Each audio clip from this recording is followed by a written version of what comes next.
Donc bonjour à tous, je vais commencer par me présenter. Donc, je m'appelle Fanny Guillaume-Castel, je suis actuellement étudiante en gestion du patrimoine culturel à Paris 1.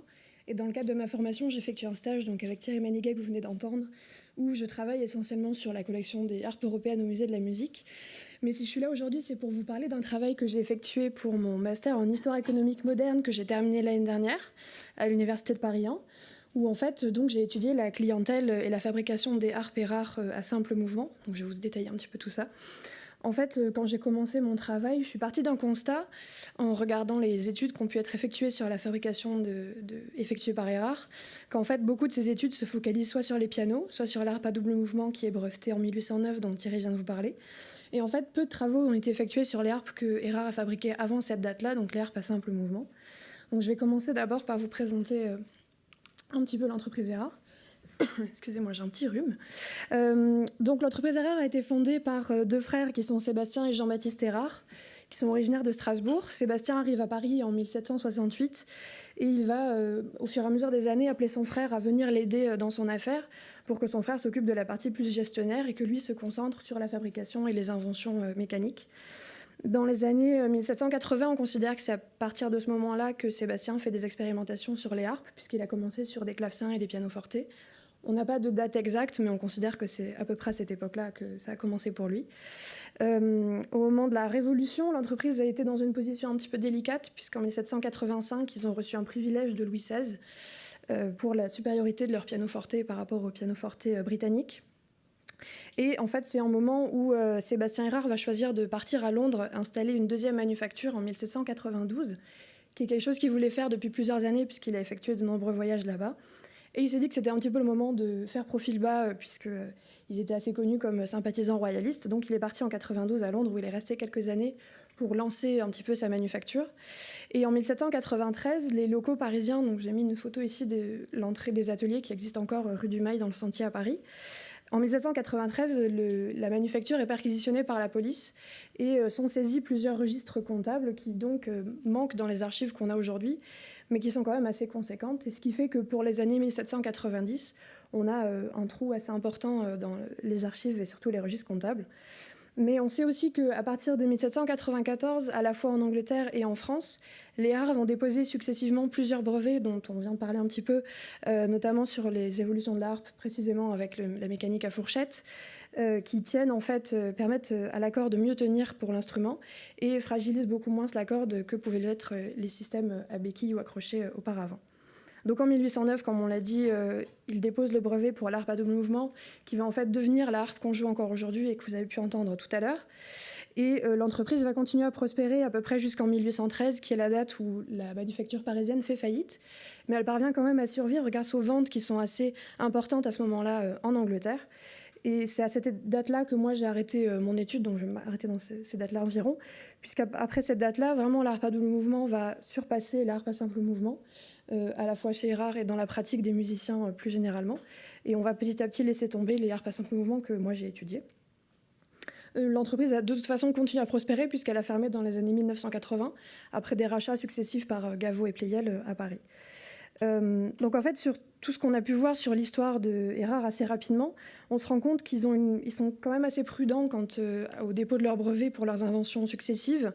Et il m'a paru intéressant de comprendre comment ils ont voulu, au moment du lancement de la harpe à double mouvement, s'assurer d'avoir quand même une base de clientèle assez importante qui allait du coup leur assurer un succès au moment de lancer un tout nouvel instrument. Et c'est une base de clientèle que donc moi j'ai étudiée pour leur première harpe, à la fois depuis Paris et depuis Londres, entre en gros la fin des années 1790 jusqu'au début des années 1810. Je vais commencer un petit peu par vous faire un rapide résumé. On en a déjà un petit peu parlé de la harpe XVIIIe siècle et de comment Erard s'est intégré dans cette dynamique-là, notamment sur la pratique et la perception de l'instrument dans la société de l'époque. On a quand même une image, même aujourd'hui, je pense, quand vous parlez avec des gens qui ne sont pas forcément musiciens, qui ne connaissent pas très bien la harpe, de la harpe. On va vous parler de Marie-Antoinette, de Versailles et du faste de la cour et de l'aristocratie de l'époque. J'ai utilisé le même tableau que Thierry Maniguet tout à l'heure, mais qui montre quand même un exemple de la cour.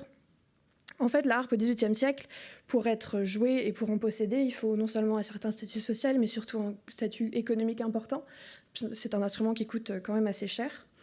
Et avec toutes les évolutions techniques dont on a parlé de la deuxième moitié du XVIIIe siècle, ça a certes aidé à un nouvel engouement pour cet instrument, mais évidemment l'engouement venait aussi de la cour de Versailles, qui a aidé à mettre l'instrument encore plus à la mode et à donner l'envie à encore plus de gens d'y jouer, et y attacher notamment une symbolique sociale d'autant plus importante, avec des personnages comme Marie-Antoinette qu'on attache très souvent à la harpe, puisqu'elle a reçu une éducation musicale lors de son enfance en Autriche. Et quand elle est arrivée en 1770 à Versailles, elle a continué à jouer de la harpe. Et on sait qu'elle en jouait 1h30 à 2 heures par jour, ce qui est quand même assez conséquent. Et évidemment que Marie-Antoinette a été précurseuse en termes de mode dans le textile, les objets d'art ou le mobilier. Ça l'a été également pour la harpe, puisque ça a donné un second engouement, on pourrait dire. Mais on a également Mesdames, donc les filles de Louis XV qui jouent de la harpe, donc avec ce tableau qui représente Madame Victoire, qui colle avec l'image un petit peu d'Épinal qu'on a de la harpe, qui est un instrument aristocratique réservé aux hautes sphères de la société. Ou également, encore à la cour, Madame Élisabeth, la sœur de Louis XVI, qui jouait également de la harpe et qui avait transmis la passion de la harpe à ses dames de compagnie, puisqu'elle offrait notamment des harpes à ses dames de compagnie, comme à la marquise de Pombelle, à qui elle a offert 2 harpes de Cousineau. Donc, par rapport à Érard, en fait, ça c'est une tranche de la population qu'on va beaucoup moins se retrouver, notamment puisque mon étude commence à peu près au moment de la Révolution, donc on a assez peu d'aristocrates français dans la clientèle d'Érard, on a des aristocrates étrangers, mais c'est vrai que l'aristocratie du XVIIIe siècle française, on va la retrouver beaucoup moins, mais on retrouvera une nouvelle aristocratie avec la noblesse d'Empire qui va apparaître à la fin du XVIIIe, début du XIXe siècle. Évidemment, en plus de l'aristocratie et de la noblesse, ce sont les musiciens eux-mêmes qui vont participer à la diffusion en fait, de cet instrument. Et la plupart des musiciens professionnels, donc, comme on l'a dit, sont souvent professeurs et ils vont permettre, encore une fois, de transmettre cette passion de la harpe. Et ils vont se positionner, notamment chez Érard, comme acheteurs. C'est-à-dire qu'on a des musiciens professionnels, on sait qu'ils ont des élèves, et ils vont acheter chez Érard des harpes pour leurs élèves et participer ainsi à une diffusion plus large de l'instrument des Érard. Et ça, c'est visible vraiment à la fois à Paris et à Londres. Ce n'est pas un cas particulièrement français. Et on le voit notamment en Angleterre que Érard va, pour le lancement de la harpe à double mouvement, utiliser cette clientèle de musiciens pour faire la promotion de l'instrument comme une campagne marketing, on pourrait appeler ça aujourd'hui, où en fait il va participer à l'organisation de concerts par des musiciens qui sont clients chez Érard, comme Monsieur Hélouis, qui participera dans les années 1810 à une petite dizaine de concerts qui sont marketés, on pourrait dire, comme pour présenter la nouvelle harpe de Messieurs Érard. On organise ce concert-là. Je vous ai surtout parlé de la pratique des musiciens professionnels, mais il est important de parler aussi de la pratique amateur de la harpe à cette époque-là, qui est le plus souvent en fait réservée aux femmes. Comme on a dit que la harpe était attachée à une certaine figure aristocratique, même encore aujourd'hui, c'est un instrument qui est considéré comme un attribut féminin. Et à cette époque-là, on avait aussi d'autres instruments qu'on considérait plus comme des instruments masculins, comme le violon ou la flûte, qui étaient par exemple joués par Frédéric II, le roi de Prusse de l'époque. En fait, le son de l'instrument, aujourd'hui comme hier, surtout avant, c'est pas un son qui est très fort et qui nécessite en fait un espace assez réduit pour être entendu au mieux. Et du coup, c'est un instrument qu'on va rapidement attacher à l'espace intime, qui au XVIIIe siècle, dans les hautes sociétés notamment, c'est le domaine de la femme. On le voit notamment, je vous ai mis ici un tableau de Gauthier d'Agoty qui représente Marie-Antoinette qui joue dans sa chambre à Versailles. Ça reste Versailles, Marie-Antoinette, il y a quand même du monde, mais on a beaucoup de rideaux, ça fait une ambiance très intime où c'est le cercle rapproché de la reine. C'est pas une grande représentation dans une grande salle de concert, ce qui montre vraiment son cercle le plus rapproché. Pour la clientèle de Érard que j'ai pu étudier, c'est quelque chose qui se vérifie assez grandement, puisque 61% des harpes que j'ai pu étudier ont été vendues à des femmes. Mais c'est-à-dire que vendues à des femmes, c'est précisé dans le livre de vente qu'elle a été vendue à une madame ou mademoiselle quelque chose. Mais on a également des hommes qui achètent des harpes, notamment en Angleterre. Il est précisé que la harpe est achetée pour leur fille ou pour leur femme. Donc ce qui pose la question du chiffre réel en fait, de cette pratique-là. Je vous ai mis notamment ici un portrait de la princesse Charlotte Bonaparte, qui est la fille de Louis Bonaparte, donc la nièce de Napoléon. Et en fait, on sait que Joseph Bonaparte a acheté 4 ou 5 harpes Érard entre les années 1802 et 1805 à peu près. Et ici, on a quand même une représentation de sa fille qui est représentée à côté d'une partition et d'une harpe qui ressemble beaucoup aux harpes Érard de l'époque. Donc on peut se demander si en fait c'était pas son père qui jouait, mais en fait c'était elle, ce qui du coup permet de reposer encore une fois la question du nombre réel de la pratique féminine à l'époque. Donc avec cette base qu'on a vue un petit peu rapidement de la clientèle qui existe déjà pour les harpes au XVIIIe siècle, il est intéressant de comprendre comment Erard a voulu s'assurer que cette clientèle va venir déjà acheter des harpes chez lui et va surtout rester dans son entreprise et comment il va fidéliser en fait cette clientèle. Notamment une politique tarifaire qu'on rencontre surtout à Paris, avec une réduction des prix des harpes. On a pu observer pour les harpes vendues à Paris qu'environ 20% de celles-ci ont été vendues à prix réduit. En majorité, ces harpes sont vendues à des commerçants qui sont marchands de musique, qui sont donc ainsi destinés à la revente, mais également à des musiciens qui donc vont permettre encore une fois à la promotion de l'instrument. Donc on peut comprendre pourquoi Erard veut leur proposer une réduction. Ces réductions tournaient environ autour des 20% de prix initial. Pour un instrument comme l'harpe, c'est quand même assez conséquent. Et ça aura un effet évidemment sur le volume des ventes de ces clients-là, puisque la plupart des clients qui bénéficient de réduction achètent plusieurs harpes chez Erard, ce qui leur permet de rester le plus longtemps possible parmi les clients. Je vous ai mis ici un exemple des livres de vente parisiens, avec des ventes effectuées à Charles Boxa, que les harpistes de la salle connaissent très bien, qui achetait donc 2 harpes chez Erard en 1808 et 1809, toutes les deux à prix réduit. Donc Charles Boxa était un musicien et un professeur de harpe assez réputé à l'époque, et donc on peut comprendre qu'Erard ait voulu le garder un petit peu dans son écurie, on pourrait dire. Parmi les procédés que Erard a pu utiliser en termes de fidélisation d'une clientèle certaine, il y a également la question du crédit de paiement. Donc, Thierry Maniguet vous a parlé un petit peu des mauvais payeurs du XVIIIe siècle. C'est quelque chose qui se vérifie également au XIXe siècle. Et en fait, sur la totalité des 1820 harpes qui ont été vendues, que j'ai pu étudier sur ma période, il y en a 63% qui n'ont pas été payés le jour même. C'est quand même assez conséquent. Et en fait, à la fois à Paris et à Londres, on voit des clients qui bénéficient de marges plus ou moins importantes en termes de paiement. Et sans surprise, quand le paiement est long, plus ce sont des clients qui sont réguliers, qui sont encore une fois en majorité des marchands de musique ou bien des musiciens. Donc Erard sait que ces gens-là vont venir se fournir régulièrement dans l'entreprise, que ce soit pour acheter des nouveaux instruments ou bien des accessoires, ce que j'appelle accessoires, ce qui sont les cordes, les tabourets, les pupitres. Et donc on peut penser que l'entreprise les considérait comme dignes de confiance. Après, quand même, en moyenne, la plupart des clients payent la harpe sous les 2 premiers mois après la date de la vente, qui est quand même pas trop large.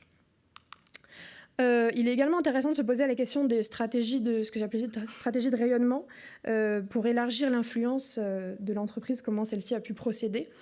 En fait, ce qui est surtout intéressant, c'est d'étudier le territoire et la répartition des ventes de ces harpes-là. On en a parlé un petit peu avec la période révolutionnaire. C'est une période où en Europe, le contexte politique et économique est particulièrement délicat. Et Erard va quand même réussir à s'insérer plutôt parfaitement dans ce contexte-là. Et ce qui avait hébété particulièrement mes camarades en histoire économique, c'était de comprendre comment une entreprise pouvait être basée à la fois à Paris et à Londres à cette époque-là. Parce qu'il faut savoir que dès 1793, les échanges commerciaux ont été fortement réduits dans la Manche, jusqu'à être totalement arrêtés après le blocus continental signé par Napoléon en 1806. Et donc, c'était intéressant de voir comment cette entreprise a pu prospérer à la fois des deux côtés sans avoir trop d'ennuis. Donc, j'ai ici modélisé à partir de la base de données que j'ai effectuée pour mon mémoire et pour mes archives, la répartition des ventes. En fait, sur la plupart des ventes, le client a une adresse précise, donc qui nous permet de connaître, c'est parfois sa rue, le plus souvent au moins la ville quand même. J'ai mis une carte sans frontières, puisque à cette époque-là, les frontières bougeaient très très régulièrement sur ma période d'études, donc j'ai préféré prendre une carte plus neutre. Mais en gros, vous avez en jaune les ventes qui ont été effectuées depuis la succursale parisienne, et en bleu, celles effectuées depuis Londres. Ce qui est intéressant pour les ventes parisiennes, c'est qu'on voit vraiment les limites de l'Europe napoléonienne, donc à la fois des États qui sont inclus dans l'Empire et soumis à l'Empire, comme dans le nord de l'Italie, mais également des États amis, comme le Danemark ou l'Espagne, qui ont signé des traités divers et variés avec l'Empire à ce moment-là. Et quant aux ventes depuis Londres, donc on a dit elles n'ont pas forcément accès au continent. Il y a quelques harpes qui quand même parviennent à passer, par exemple à Vienne, mais la plupart se concentrent quand même sur les îles britanniques et vont bénéficier du reste des territoires britanniques que je n'ai pas modélisé ici. Mais en fait, on a beaucoup de ventes qui sont également effectuées vers les colonies, soit dans les Caraïbes, soit en Inde. Et on a également des ventes qui sont effectuées vers les États-Unis, on en a une quinzaine, puisqu'en fait, à partir de 1993, quand les échanges commerciaux avec l'Europe ont diminué pour le Royaume-Uni, ils ont rapidement tenté de signer des accords économiques avec les États-Unis, donc après la guerre d'indépendance, pour s'assurer quand même une sortie pour leur marché intérieur. Donc en fait, on comprend que Erard, des deux côtés de la Manche, a voulu utiliser au maximum les espaces qu'il avait à sa disposition, les espaces politiques à sa disposition. Et en fait, sa double installation va lui permettre de s'implanter dans un territoire le plus grand possible pour cette époque-là.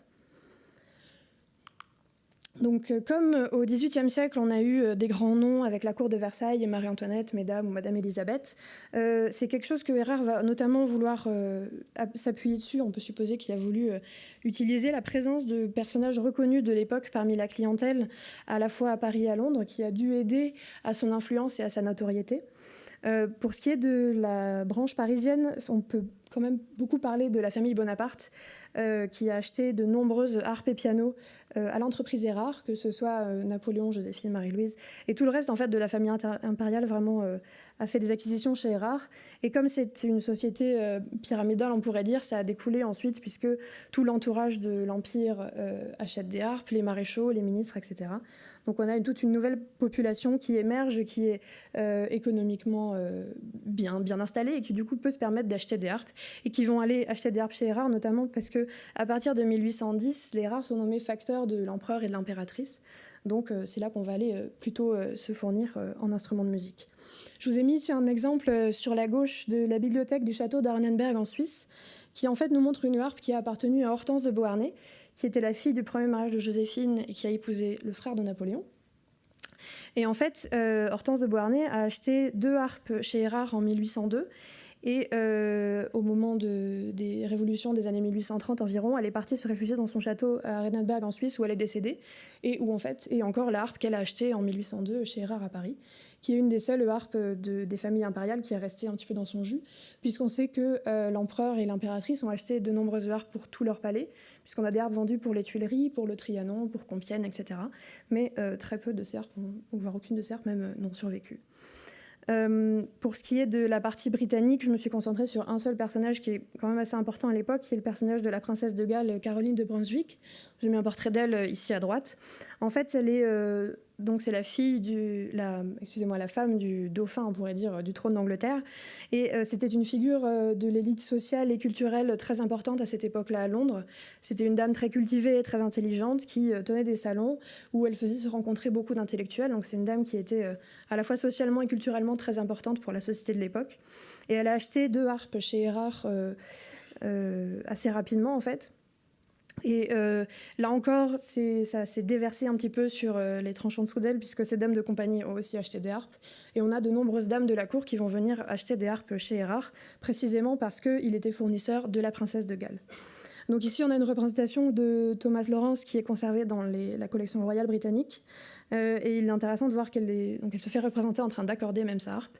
Et là encore, c'est une harpe qui ressemble sous certains aspects aux harpes Erard de cette époque-là et qui vendait. Et on peut supposer que c'est une harpe Erard, même si on n'a pas de détails qui pourraient nous permettre de le prouver définitivement.